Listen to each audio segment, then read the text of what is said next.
दोस्तों ये कहानी एक ऐसी ठरकी पिलाईदार लौंडिया की है जिसको एक ऐसी बीमारी होती है जिसमें ये बड़ों से बड़ों का सपोला यूं ही गटक जाती है। यानी कि दिन रात पिलाई करने के बाद भी इसे कोई भी ठंडा नहीं कर पाता और धीरे धीरे इसकी तड़प और बढ़ती जाती है, जिसको मिटाने के लिए ये बस में, ट्रेन में, होटल में, जंगल में, हर जगह बस भटाभट करती रहती है, यानी कि दबा दबा के संभोग करती रहती है। तो चलिए देखते हैं कि साड़ा ऐसी कौन सी बीमारी है जो हमें नहीं पता। कहानी की शुरुआत में हम एक बुढ़े आदमी को देखते हैं जिसे अपने घर के बाहर यही ठरकी लौंडिया बेहोश पड़ी हुई मिलती है। तो वो उसे उठाकर अपने घर के अंदर ले आता है, जहां वो देखता है कि उसे काफी ज्यादा चोट लगी थी। तो वो उसकी मरहम पट्टी करता है और उसकी चोट पर दवाई लगाता है। अब थोड़ी देर बाद उस लौंडिया को होश आ जाता है और वो कहती है, कौन मुझे यहाँ पर लेकर आया, कौन मेरी झाड़ियां चाटेगा। ये सब सुनकर तो बुढ़ा हैरान हो जाता है, अबे तेरी, मैं किस लौंडिया को अपने घर में ले आया। क्योंकि ये बुढ़ा आदमी बहुत ही शरीफ होता है। तो फिर वो उससे पूछता है कि अरे मासूका, तेरे साथ ऐसा क्या हो गया जो तू झाड़ियां चटवाते फिर रही है, और तू है कौन, क्या पता मैं तेरी मदद कर दूं। तो वो लौंडिया उसे अपना नाम झल्लर बताती है, क्योंकि वो अब पिटवा के झल्लर हो चुकी थी। और वो कहती है कि मैं एक बीमारी से पीड़ित हूँ जिसकी वजह से मेरी काम वासना कभी नहीं बुझ पाती। तो बुढ़ा कहता है, मैं तेरी पूरी कहानी सुनना चाहता हूँ कि आखिर तेरे साथ ऐसा हुआ क्या है। तो फिर झल्लर उसे अपनी कहानी सुनाने लगती है और हम झल्लर के बचपन में जाते हैं, जहाँ वो 12 साल की होती है। और आज वो अपनी फ्रेंड को बुलाकर अपने बाथरूम के फर्श को पानी से भिगा देती है और अपनी चड्डी उतार कर वो दोनों अपनी बॉडी को फर्श में घिसने लगती हैं, ताकि वो काम वासना को बहुत अच्छे से फील कर सकें। वहीं झल्लर के मॉम डैड को उसके बारे में कुछ भी नहीं पता होता और उन्हें तो ये भी नहीं पता होता कि उनकी बेटी को काम वासना की बीमारी है, जबकि झल्लर के पिता एक डॉक्टर भी थे। झल्लर अक्सर गंदी गंदी मैगजीन को देखकर अपने बॉडी पार्ट्स को ठंडक देती थी, जिससे उसे बहुत मजा आता था। अब धीरे धीरे झल्लर जवान हो जाती है और उसकी तड़प और बढ़ती जाती है। तो वो अपनी क्लास के लौंडे जिम्मी से कहती है कि यार मुझे तेरा प्यार चाहिए जो मेरे खाली अंगों को भर सके।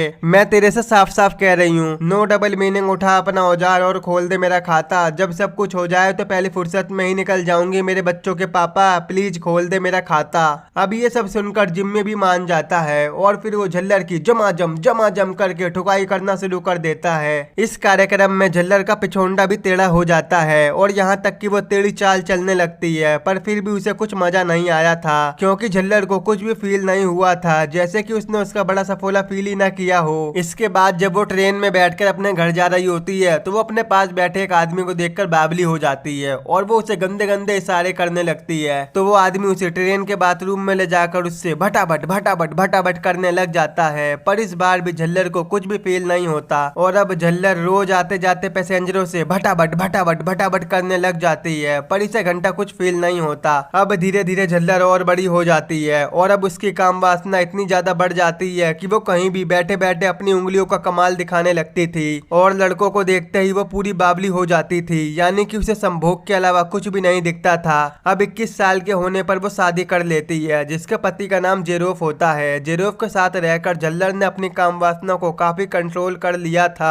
और वो दोनों अपनी जिंदगी बहुत अच्छे से बिता रहे थे। अब कुछ महीनों बाद झल्लर एक लड़के को जन्म देती है जिसका नाम वो टॉम रखती है। वहीं जेरोफ अपने काम में बिजी होने के कारण झल्लर से भटाभट नहीं कर पाता था, जिससे झल्लर काफी दुखी रहने लगती है। तो इसे देखकर एक दिन जोसेफ झल्लर से कहता है कि तुम किसी से भी भटाभट कर सकती हो, अगर तुम इससे खुश हो तो मैं भी खुश हूँ। पहले तो वो उसे मना करती है, लेकिन फिर कुछ सोचने के बाद वो मान जाती है और यहाँ से वो रोज अपनी हवस मिटाने बाहर जाती थी और वहाँ से डेली वो लेट नाइट में घर आती थी। ऐसा करते करते उसे अब 3 साल हो जाते हैं। अब एक दिन झल्लर को अपने ऑफिस के बाहर एक काला बसांड दिखाई देता है। उसे देखकर वो बस यही सोचती है कि इस काले का काला तो गदर मचा देगा। तो फिर झल्लर अपने सर्वेंट से उस कालिए के पास एक लेटर भिजवाती है जिसमें लिखा था कि कालिए मुझे भपेड़ दे। ये पढ़कर कालिया तुरंत मान जाता है। रात में झल्लर उस कालिए का एक होटल में वेट कर रही होती है, पर यहाँ पर ये कालिया अपने साथ अपने एक दोस्त को भी ले आता है, जिससे झल्लर और मूड में आ जाती है और उनसे कहती है कि तुम्हें जो करना है वो करो, मुझे बस मजा आना चाहिए। इसके बाद ये दोनों काली झल्लर के आगे पीछे के छल्लों में अपना बल्ला डाल देते हैं और अपना काम शुरू कर देते हैं। पर यहाँ झल्लर को इन कालों से कुछ भी नहीं होता, तो वो अपने कपड़ों को पहनकर गुस्से में वहां से चली जाती है। और अगले दिन वो एक केन नाम के आदमी के पास जाती है, जो काम वासना से भरी लड़कियों को मार मार के जी तोड़ बजा के उनका सारा नशा उतारता था, ताकि उनमें और भी नशा चढ़ जाए और वो दबा दबा के उनका ढोल बजा के उनको ठंडा कर सके। और यहाँ से झल्लर डेली केन के पास जाकर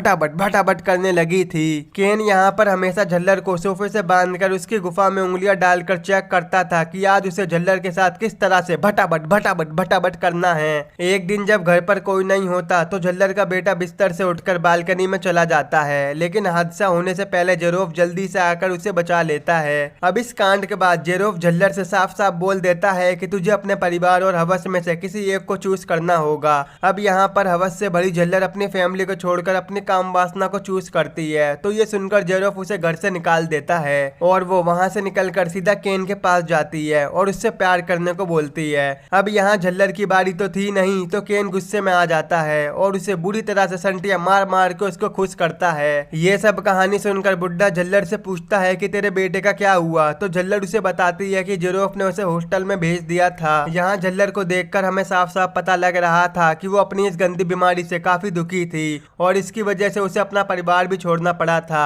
अब यहाँ से झल्लर आगे की कहानी बताती है कि कुछ सालों बाद उसे जिस्मानी खेलों में मजा आने लगा था, लेकिन मजे के चक्कर में उसने अपने अगवाड़े पिछवाड़े को बहुत जख्मी कर लिया था। अब इस परेशानी से निकलने के लिए झल्लर अपने बॉस से हेल्प मांगती है और यहाँ बॉस उसकी बात मान जाती है और उसे बताती है कि हमारे पूरे ऑफिस में सबको पता है कि तुम रोज रात नए नए मर्दों के साथ भटाभट करती हो। मैं यहाँ पर तुम्हारी मदद जब ही करूंगी जब तुम नौकरी और आदमी में से किसी एक को चूज करोगी। तो यहाँ भी झल्लर आदमी को ही चूज करती है। अब नौकरी चले जाने के बाद वो बहुत बुरा फील करती है और उसे लग रहा था कि वो इस समाज के लिए बनी ही नहीं है। अगले दिन वो एक आदमी ली के घर जाती है जो उसे पहले से ही जानता था। यहाँ झल्लर के कहने पर ली उसे वसूली का काम दे देता है और इस काम के लिए ली उसे कुछ बॉडीगार्ड भी प्रोवाइड करता है। अब देखते ही देखते झल्लर इस काम को बहुत अच्छे से करने लगी थी क्योंकि उसे इस काम में मजा आ रहा था। एक दिन ली झल्लर को अपने पास बुलाकर कहता है कि तुम काफी अच्छा कर रही हो। इसके बाद हम देखते हैं कि झल्लर जेरोफ के घर वसूली के लिए पहुंचती है, लेकिन उसकी हिम्मत नहीं हो रही थी कि वो जेरोफ के घर में जाए, इसीलिए वो इस काम को पूरा करने के लिए अपनी एक दोस्त को भेजती है। मगर कुछ दिनों बाद झल्लर को अपने फैसलों पर पछतावा होने लगता है क्योंकि झल्लर की दोस्त ने झल्लर के साथ साथ जेरोफ के साथ भी भटाभट कर लिया था। ये सब जानकर वो बहुत दुखी होती है। कहीं ना कहीं उसे अब जलन होने लगी थी और इसी जलन के कारण वो जेरोफ को मारने का डिसाइड करती है। अब जेरोफ को मारने के लिए वो एक गन लेकर उसके घर में घुस जाती है, लेकिन काफी कोशिशों के बाद भी वो जेरोफ को नहीं मार पाती। शायद उसकी गन में कोई खराबी आ गई थी, लेकिन जब जेरोफ ये सब देखता है तो वो गुस्से से लाल हो जाता है और वो उसे बहुत मारता है। वहीं अब प्रेजेंट में झल्लर बुड्ढे से पूछती है कि मेरी गन ने काम क्यों नहीं किया, तो वो कहता है शायद तुझे गन चलानी नहीं आती हो या फिर तुम जेरोफ को मारना ही नहीं चाहती थी, इसीलिए तुमसे वो गोली नहीं चली। और इसी के साथ झल्लर की ये कहानी यहीं पर खत्म हो जाती है और अब वो सोना चाहती थी, लेकिन सोने से पहले वो बुड्ढे को वहाँ से चले जाने को कहती है।